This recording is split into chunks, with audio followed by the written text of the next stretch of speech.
So remember to bring this context again and again. What we are, when we are going through these verses of Kalidasa, we have to bring that form. The whole shloka is a dhyanam. Although Manikya Veenam, Upalalayantim, Madalasam, Manjulavag Vilasam is the starting dhyanam. We call those four verses as dhyanam. But if you look at the whole Shyamala Dandakam so far that we've seen, it is pretty much dhyanam on Devi. Right? It is pretty much dhyanam on the form of Devi. What we are doing is we are doing dhyanam on the aspects, the various aspects, and trying to understand how to relate that to what it means to me, and how do I internalize this whole form that I am seeing on the outside. How do I internalize each one of this with the tattva or the principle that it symbolizes, and how do I bring it into my heart and meditate upon that form in my heart as the tattva. See, the form meditation a lot of times is easy. Tattva dhyanam is very difficult because it's abstract. Tattva dhyanam is difficult. Because your principle, what principle? Karuna as a principle. What do you meditate upon Karuna? What do you meditate upon? Uh, uh, Prem, the love of God's love or God's compassion or God's kindness. How do you meditate upon these things? It's hard, which is why it's given a form. We have this form. Through that form, we think of the different tattvas or principles, and then we bring that into our minds and we stay with that. Why? Because the more we do this, there are tracks in our brain. So, those who have read and heard about this, the more you think about something, the more you practice something, the more you repeatedly do something, there are tracks that get created in our brains. There are physical tracks, there are uh, psychic tracks, right? Now, these psychic tracks or even physiological tracks that get created are created because it's as though you're walking on a path. Suppose from your house to the neighboring shop, you walk on the same road about 500 times. If there was no path there earlier, just by you walking on that for 500 times, you would have created a path. And naturally, when you get up in the morning, if you have to go to the shop, you will naturally take that path. And you would do that without you needing to think. So, what we are doing by repeatedly meditating, repeatedly chanting, repeatedly thinking, repeatedly doing dhyanam, nama sankirtanam, shravanam, mananam, nididhyasanam, repeatedly, we are actively, we are creating tracks in our minds and brains. These are consciously, we are creating these tracks. And why we are creating these tracks consciously? Because when we are not able to be conscious, we are not able to be a clear mindedness, when we are not able to when we are not able to have clarity of mind and thought, at that time we should naturally fall into that same track. So what they call as the second nature, we are trying to fix our second nature. Right now our second nature is driven by our vasanas and the trigunas, the composition of the sattva, rajas, tamas that we have within us, the composition. Each one is composed differently, like the three RGB colors, right? Each one has got different composition of RGB. And we have our vasanas, our karmas, our impressions. Our second nature is now to act based on that. Right? Why do we do these things regularly? Why do we say sadhana? Keep doing. Artham purilena kuda pannungo. And the Guru says, even if you don't understand, just do it, because I'm saying for some period of time, it's good to be in that. Why? Because you are making your second nature go in that direction. Right? If as young, when I open my eyes, when I am faced with fear, if I was young, when I was much smaller, out of fear, I think of my father or mother, Ayo, come, you have to come and save me. Now I've made my second nature to think of him, think of my Guru, think of my God, think of Devi to come and rescue me from the situation that I am in. Right? So this is what we do. We have to consciously shift our second nature to act out of even though you're not conscious. See, this is what happens when a lot of people say that you have to be conscious and aware all the time. I'll tell you, it's extremely difficult. Even Mahatmas, Allah, they cannot be conscious all the time. They also will get tired. Being aware and being conscious all the time is an extremely exhausting affair. The only way to get to that state is to make it your second nature, which means even if you're not conscious, you will not act in a certain way, and you will only act in that kind of way. Anger, for example, if anger rises in me, or hatred or jealousy or some kind of jealousy, for example, rises in me when I look at something, I train and train and train myself through spiritual sadhana. I train my mind such that the next time an occurrence of a similar kind happens, jealousy doesn't rise in me. This is how we move. We create new tracks consciously. This is what they do through sadhana. All the Mahatmas that you know of, that you have heard of, they would have done immense sadhana. You cannot name one person who's not done sadhana. Even Ramana Maharshi, if he had that experience at the age of 16, still he did a lot of sadhana. He was in complete nididhyasana and samadhi. Why? Because you're creating the track, you're creating the path, you're creating the road, you're creating the roadway in your heads. Not necessarily for every reaction, you're not creating that for every reaction, but you're creating it in a way that anything happens. Like a lot of people you'll see, even if you come and scare them, Narayana, it'll just come out as Narayana. Why? Because they've trained themselves. A lot of people will say Ayyo, and then your parents will say Eduk Ayyo cholra, learn to say Narayana, or learn to say Shiva Shiva, Shambho, something like that, right?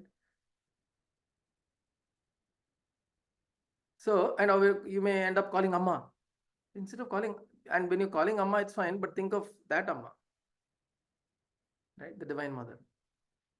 This track is what we are creating. We are beating ourselves constantly to make our minds operate second as a second nature. When we say again Mahatmas are very humble, it's not because they okay, let me try to be humble. No, they don't they are not humility is not something that they decide, okay, I have to be humble. It's not like that. It just becomes their nature.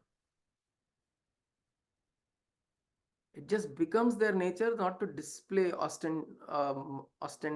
the word, um, being ostentatious. Ostentation. Ostentatious. Ostentatious. Thank you. Being ostentatious is not in their nature. That's it. See, if you notice, there are a lot of things that are not in our nature today. Correct? There are many negative attributes or negative responses that are not in our nature. Right? We don't carry a sword with us or a sickle with us. If somebody says wrong, I don't just chop off their heads, right? Maybe if I was living in a different time, in a different place, in a different environment, maybe that would have been my second nature to just respond and react like that. Today, I'm not like that. I process it. How has that happened? That has happened by constant engagement with ourselves consciously.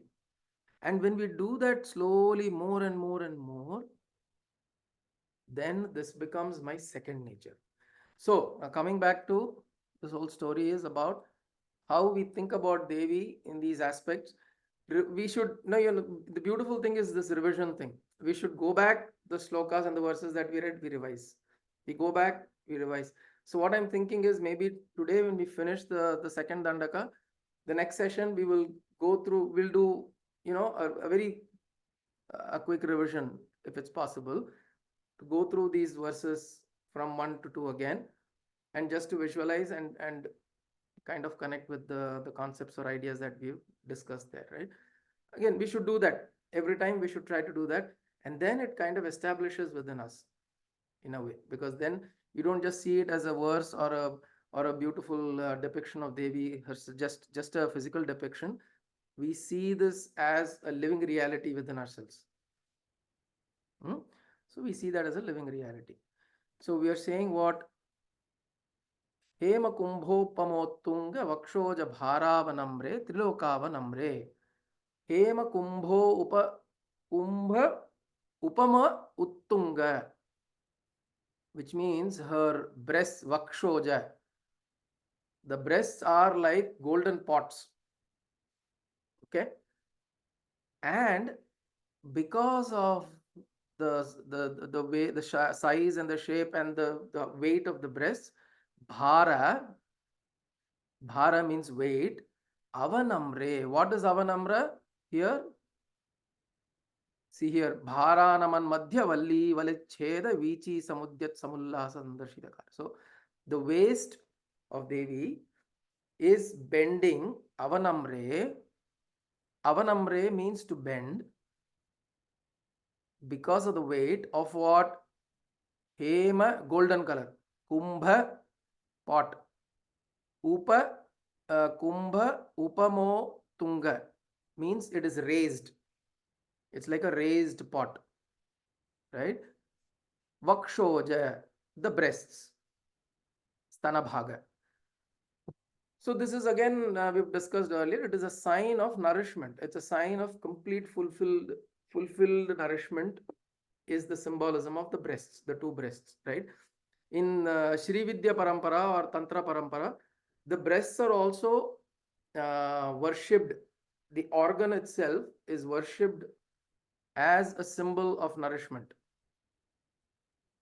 Mhm. So the whole breast itself is worshipped. So the mind kind of moves away from looking at it as a symbol of physical intimacy. It moves away from that. It starts looking at that as a symbol of nourishment. So it is like two pots. Pots of what? Pots of what does the breast contain? For a mothering lady or a nursing mother, the pot contains milk. And milk is what? Nourishment. So she is this is a symbol of complete nourishment that she offers us as Annapurni. Annapurne Sadapurne Shankara Pranavallabhe. Jnana Vairagya Siddhyartham Bhikshandehi cha Parvati. So give us Jnana and Vairagya. So give me understanding and give me the power and ability to resolve. Vairagya, discrimination, dispassion, and give me understanding. Right? Give me both. So these are two pots. Jnana Vairagya Siddhyartham. Bhikshandehi cha Parvati. Give it to me as Bhiksha.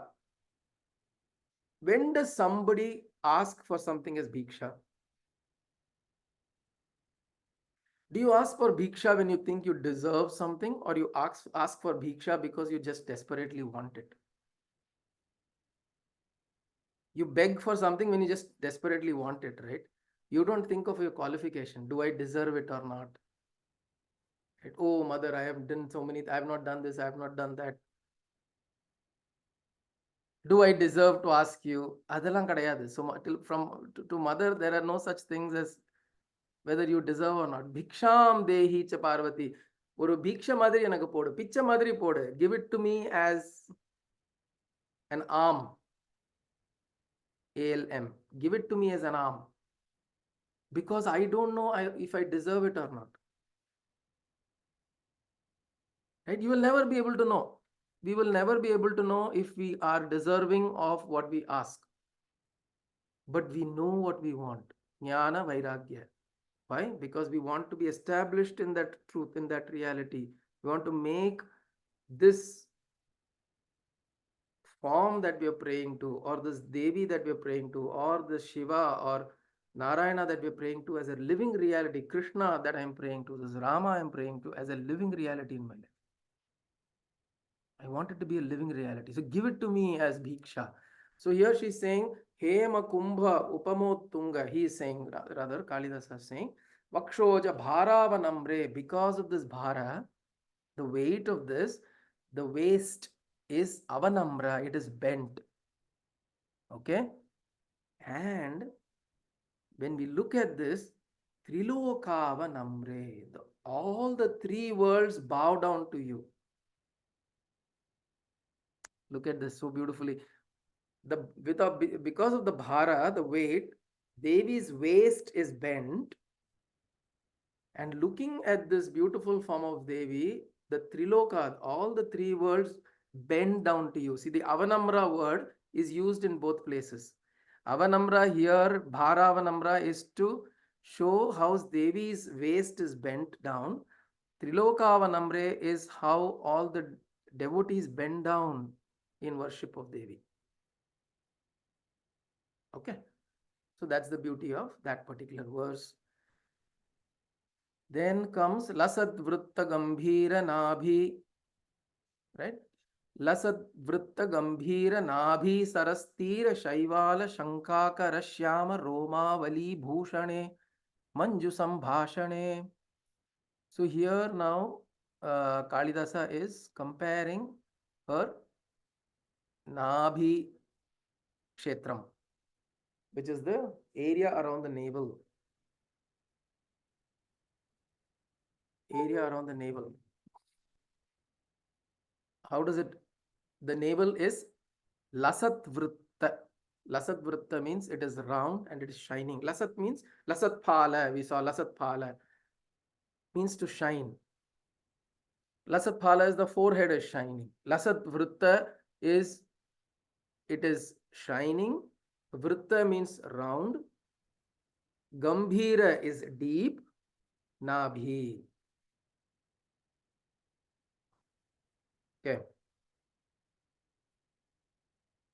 The this thing, the Nabhi, is deep. It is round. It is shining. And it is like, you look at the metaphor he's or the simile that he's using. Saras tira. Saraha means a river. Tira is the shore. Shankakara is as though. Sandeha sandoha krillochane. It's sandeha. It creates sandeha. Shanka. Shanka means sandeham or doubt. Shankakara creates doubt. What is Shaivala? Shaivala is moss. On stones around the by the river side, on the stone there is moss that collects, right? And you see the moss, how do they grow like very fine hair, very thin if you observe it closely. Just because they are dense, we can't make out from the outside, but when we go close enough, you observe it closely, you will see it's very very thin figment of hair. It's like that, it grows like that. Shaivala. So Saras Tira Shaivala. So the moss that gathers around the river banks, Saras Tira Shaivala, Shankakara Shyama Romavali. Shyama Romavali means, oh mother, the hair that is growing, which is dark in color. Shyama means dark. Romavali, the line of hair, collection of hair. Avali means collection. Deepavali. Deepavali means a collection of lamps. Like that, Romavali means a collection of hair. But it's not a random color. Number one, the ladies, braid their hair and then they they do a collection of hair at the end, right? Whatever falls off. That is that is not Romavali. This Romavali is beautifully stacked up. Roma. Beautifully stacked up hair, the line, hairline, where in her Nabhi. Okay. I want you to imagine this. Now, I don't know if this particular imagery has that. No, it doesn't. Okay, so let me show you the you've seen the Bhuvaneshwari Amman in our house, right? Bhuvaneshwari, I will show you the Romavali. Okay. Let me just open this.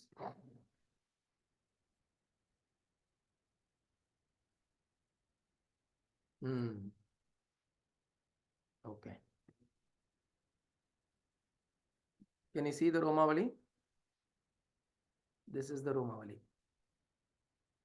There is a very gentle, tender hair that grows for women from the Nabhi. So the way Kalidasa is comparing this, he's comparing this to the Sarastira Shaivala. Sarastira, on the river banks, there is moss that is growing, which looks very beautiful. Lasat Vrutta. It's the navel in this drawing. The artist not shown the navel, but it's also a very private this thing, right? So you have the navel here, which is Lasat Vrutta, round, shining. Um, how does it go? Lasat Vrutta Gambhira Nabhi. It is deep Nabhi. Sarastira Shaivala Shankakara Shama Romavali. Shama Romavali is dark Roma, dark lines of hair. It creates a Shankakara, it creates a Shanka or a doubt as though it is the Sarastira Shaivala, the Shaivala or the moss, the dark dense moss that grows on the river banks. It feels like that, oh mother. And that itself, that Romavali itself is a Bhushana. That itself is a bhushana, where in the ornament, this itself is an ornament, he's saying. It's so beautiful, oh mother, when I look at it. That itself is an ornament. And he says, Manju Sambhashane, one who is very, very pleasing when she speaks. When she speaks, she's extremely pleasing to listen to. Okay. So that is the, so he's talking about the breast, the waist, the nabhi, and the roma that grows around the nabhi. Okay. So nabhi, of course, we all know is the connection of us to the creator. Who's our creator? For all practical purposes, one who creates us is our mother, right? Um, oh, there is a, by the way, I heard there's a big legal case that's going around this particular um, some institution, I don't know.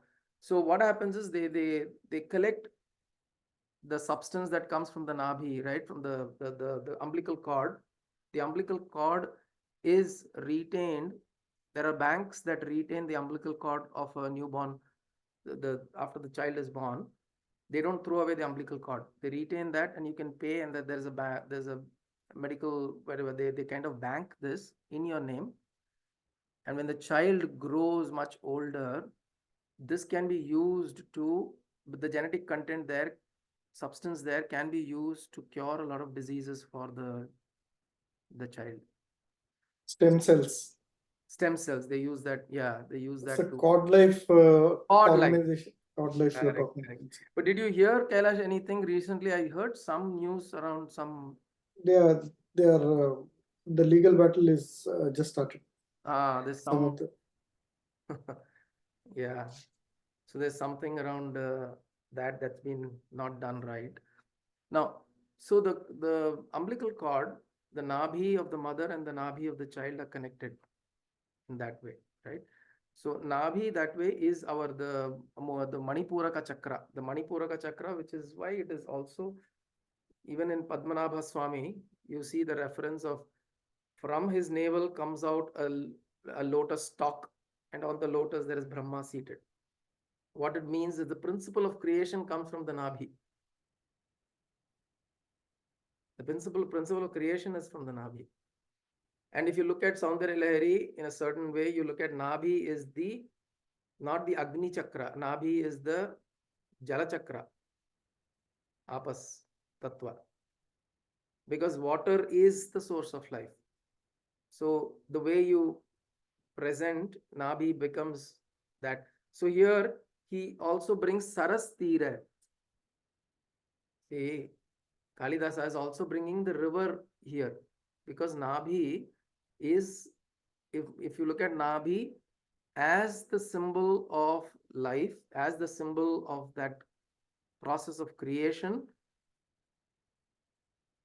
then that is the Jala Tattva. That is the Manipuraka is the Jala Tattva according to Saundarya Lahari, if you look at it.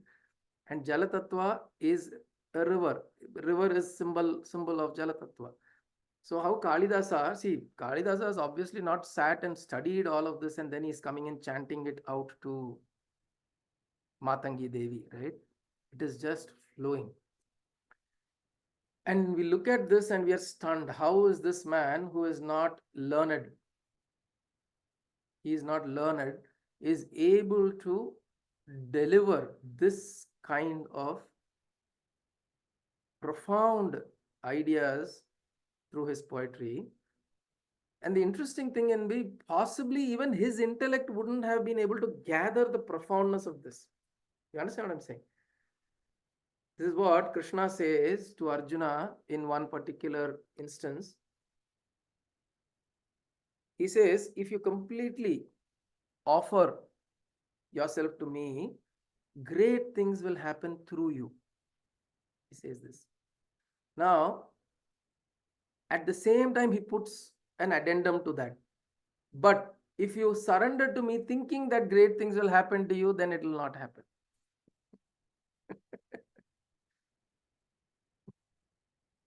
So Krishna is very clear. Because he thinks Expectation under there. expectation also. And Krishna is always worried, right? Because he gets misquoted everywhere. So he tells tells him that I will, you surrender yourself then completely to me, I will make great things happen through you. But if you, now that I've said this, and then you surrender, oh, so great things will happen through me, so let me surrender, then it may not. So in that way, what comes out through Kalidasa is completely, his intellect is not processing it. It's just grace. So that grace, when it's flowing, see, look at this, it's saying Shank, Nabhi Sarastira. So at the Nabhi is deep. It's like, so imagine it's like a pond. The Nabhi itself is like a pond, and there is water around it. And then there's a river from where there is this pond, and then alongside there's stones that's gathering moss, and so the whole thing looks like that to Kalidasa. And basically, see what is happening here when you go and stand by the riverside, and if you think about this, it feels like Devi's form. You look at Ashtami Chandra Vibhraja Dalikastala Shobhita Mukha Chandra Kalankabha Mriganabhi Visheshakas. If you look at the moon and if you think of this verse, then you can see Devi's forehead in the moon. Right? So what are these things happening here is this is giving us, when you look at something, how do I bring the attention back to this? How do I bring my attention back to this? The form of Devi, the form of Guru, the form of Narayana. That's the process here. So he is saying in the Nabhi, and this is the source, water is the source of life. All life forms came from water. The Aitareya Upanishad, it talks about water as the source of life. Your mantra pushpam, yopam pushpam veda, pushpavan prajavan pashuman bhavati, ya evam veda, yopam pushpam, evam veda. Yopa ayatanam ved. Yopam ayatanam veda, ayatanavan bhavati. So this, the apam, it talks about apas is the water element. Yo apam pushpam veda, the one who knows this water is the source of life, he knows everything. So, Nabhi Sarastira Shaivala Shankakara Shyama Romavali Bhushane, that itself is an ornament, O mother. It is growing by this. So there is life that is germinating from within you, from your Nabhisthala. And then why, as life is growing, imagine as life is germinating there is a small plants also growing around. What the moss, look, moss like plants are growing around that area. And it's creating a beautiful scenic vision. Manju Sambhashane, oh mother, who speak so beautifully and so lovely, which means I can keep listening to you. Manju Sambhashane. Charushinchat Kati Sutra Nirbhatsitananga Leela Shinchini Dambare Divya Ratnambare. Thank you, Shiva. Now I'm becoming conscious about Shinchini.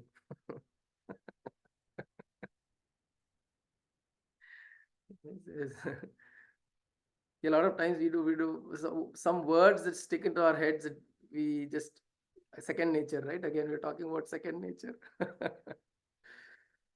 So Charu Shinchat Kati Sutra Nirbhatsitananga. Kati Sutra is a waistband. Okay. Consider it like the, I don't know, there is a word for this in English. The Arna Kairanu Chulva number. I don't know how that is translated into English, but that Arna Kair is the waist. Kati Sutra, it's a sutra, it is a thread. It is not the girdle. Girdle is Mekhala. It comes in the next verse.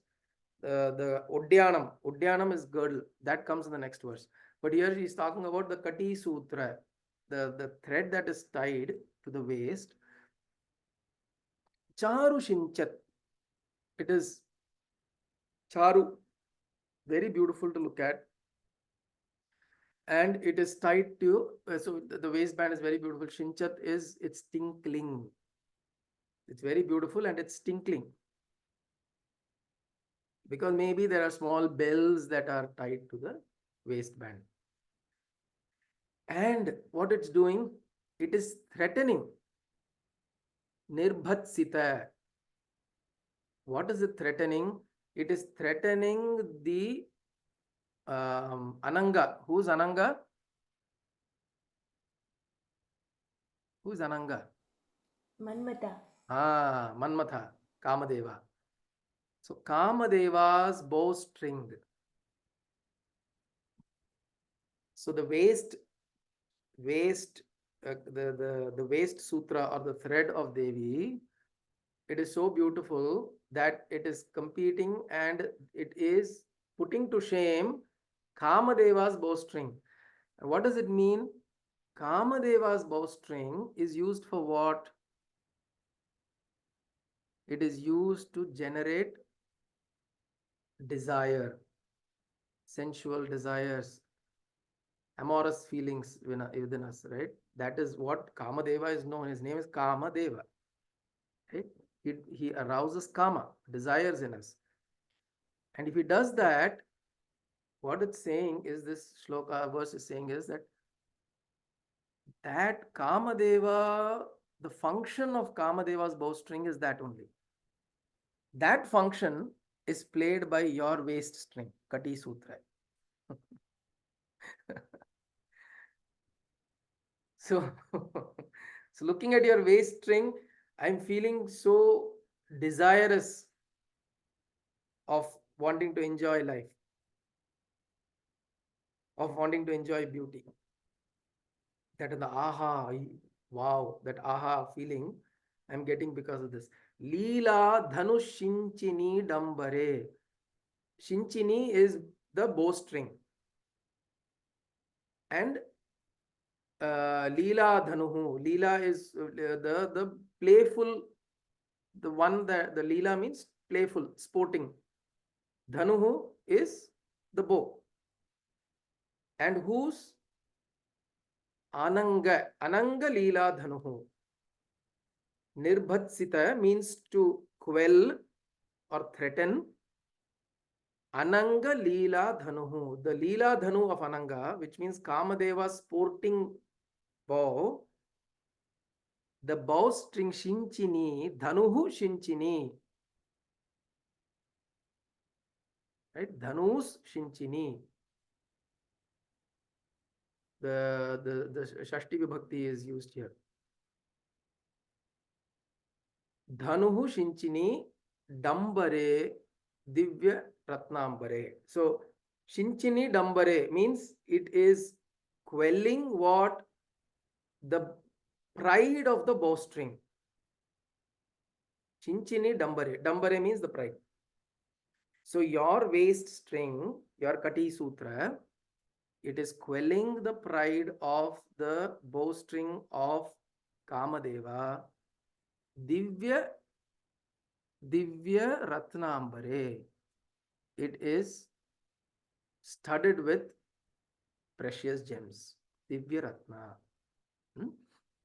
That is this particular verse. Then the last one is Padma Ragollasan Mekhala Moktika Shroni Shobha Jitaswarna Bhubhrit Tale Chandrika Shitale. Padma Ragollasan Mekhala Moktika. So here he is talking about the hip. The hip is Padma Ragollasan. Padma Raga Ullasan. It shines with red ruby stones. Padma Raga is a ruby stone. Padma Raga Shila Darsha Paribhavi Kapola Bhuhu. Padma Raga Shila is the ruby stone. Padma Raga Ullasan Mekhala. The Mekhala or the girdle that you're wearing or the Udyanam that you're wearing, it is shining with Padma Raga ruby stones. Mauktika, and it is adorned with Mauktika pearls. Pearls. And what is adorned with this? Shroni. Shroni is the hip. And it's beautiful. Shobha Jita. Shobha Jita means the beauty. Jita. Jita means always to surpass, to win over. It surpasses. Swarna Bhubhrittale Chandrika Shitale. Swarna Bhubhrittale is the Meru mountain. Swarna Bhubhrit is the golden Meru, the golden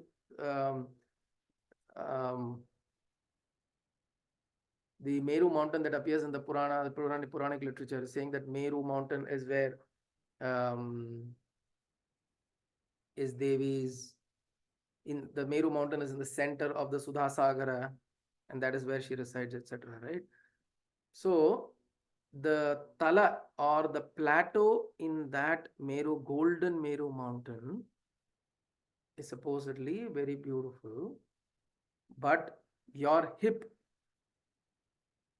is so the girdle in your hip, and the hip is so beautiful that it defeats the beauty of the plateau in the Meru mountain.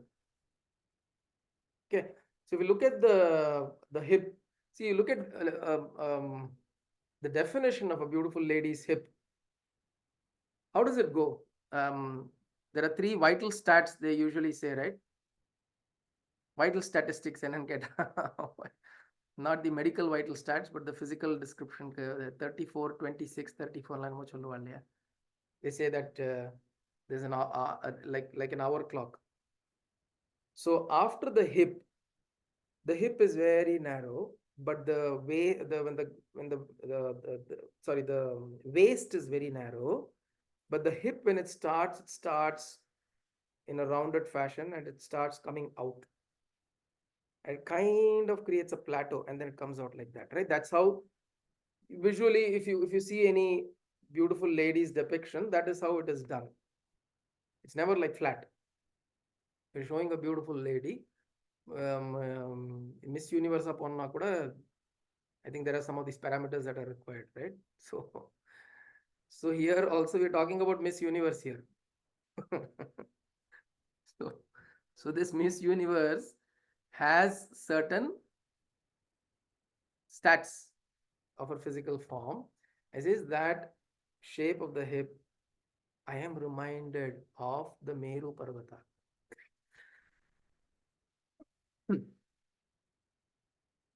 Okay, now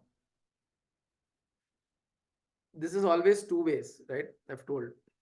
When we look at Devi or anything, all of this, you see, Kalidasa has made metaphorical references to things in nature. You look at Devi, he's saying, oh, the eyes are beautiful like the lotus. Oh, the eyebrows are like the bees, right?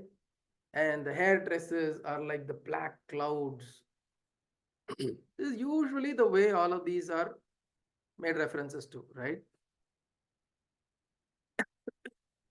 And your breasts are like the head of the elephant or two pots. Now, what is happening is the other way. Is it the same Meru mountain that is used to churn ocean and Kurma Avataram? Yeah, the reference to Meru is the same in all Puranic literature. Okay. So what is happening? Kalidasa is making a reference to things in nature by looking at Devi's form.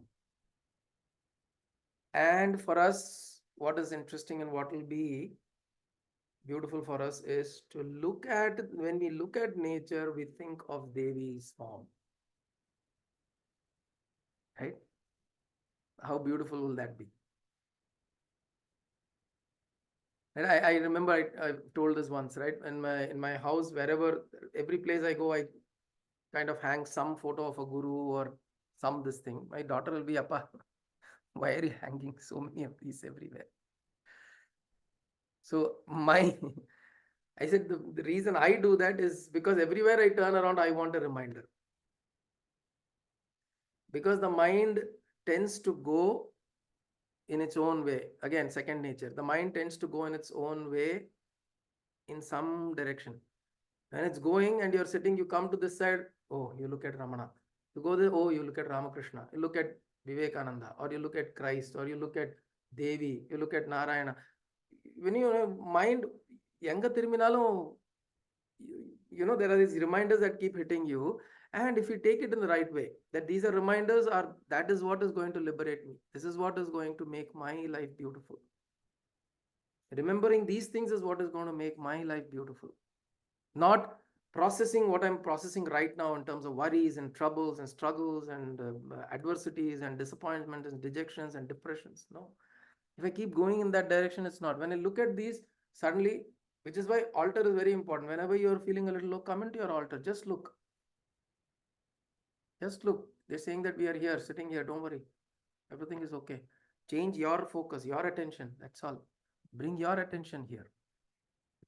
And the moment we bring our attention there, then you'll see some of these things will slowly dissolve and go away. So Kalidasa is trying to show Devi. He's saying now you come to the hip and saying that the hip looks like the Meru mountain. So it's like when I look at the Meru mountain, now we look at a mountain, now can I think of Devi's hip? Right? So I say that, oh, so Devi is sitting there. That is the form of Devi sitting there. This we, kind of try to play it both sides. And then whatever, which is why they say when you see out Saundarya Lahari, how are these Mahatmas able to look at the world and say so beautiful when there is so much of war happening between Israel and Iran now? Right? Israel and Iran are fighting with each other, throwing bombs. How do you say world is beautiful? Of course, we are not, heart goes out to people who are suffering losses because of war. But that doesn't make the world not beautiful. There is beauty in this world for the one to perceive. It depends on what we want to perceive.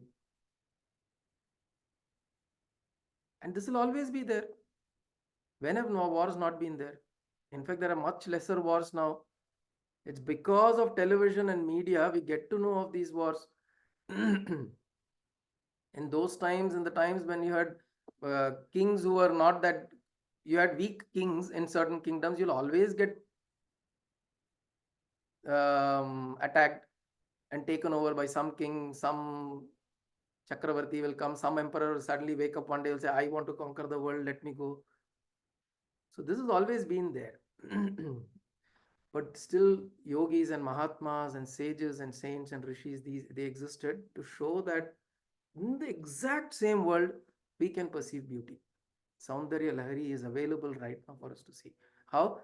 The way Kalidasa is also saying, when I look at all the shlokas, okay, when you take time, just go back to the verses and look at all these verses. Okay, maybe I'll try to put them. We have not had time to put the meanings for each of these words, etc. Maybe we'll do that. I know Shiva tried to do that for the first two sessions. You captured some meanings and put, and I know you got busy.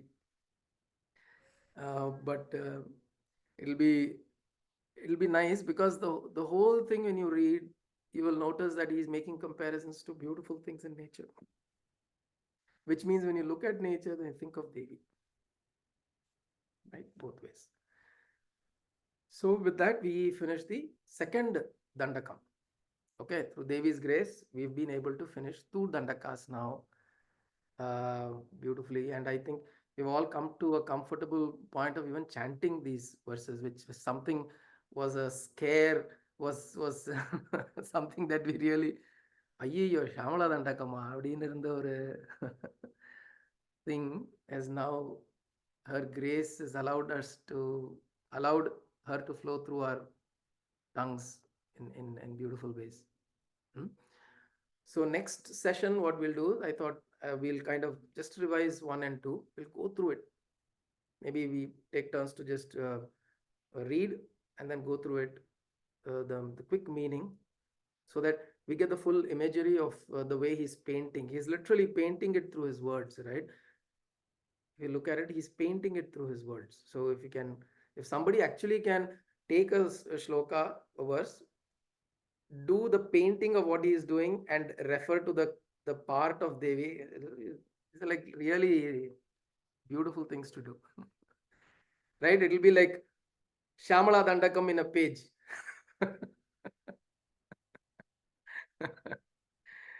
It'll be nice. So you'll see the verse and you'll see the form of Devi, and you'll see the metaphor that he's also drawing. So that's also drawn here. Look very beautiful. Let's see. Maybe sometime. Okay. Om Kayena Vacha Manasendriyerva Buddhyatmana Va Prakrite Svabhavat Karomi Yatyat Sakalam Parasmai Narayanayeति Samarpayami Sadashivayeti Samarpayami Jagadambikayeti Samarpayami Sadgurunathayeti Samarpayami. Om Tat Sadgurubhyo Namaha.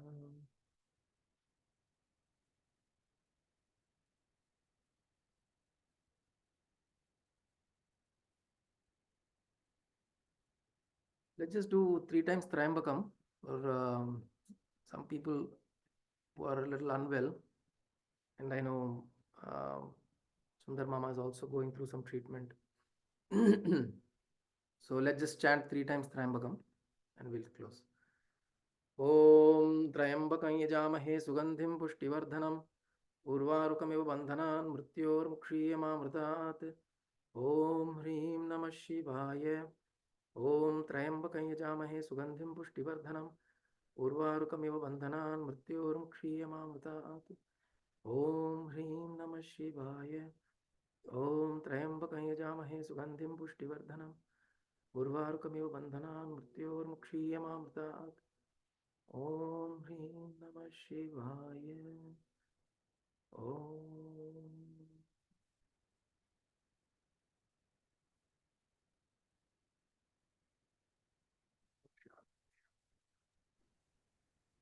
Hari Om. Hari Om. Hari Om.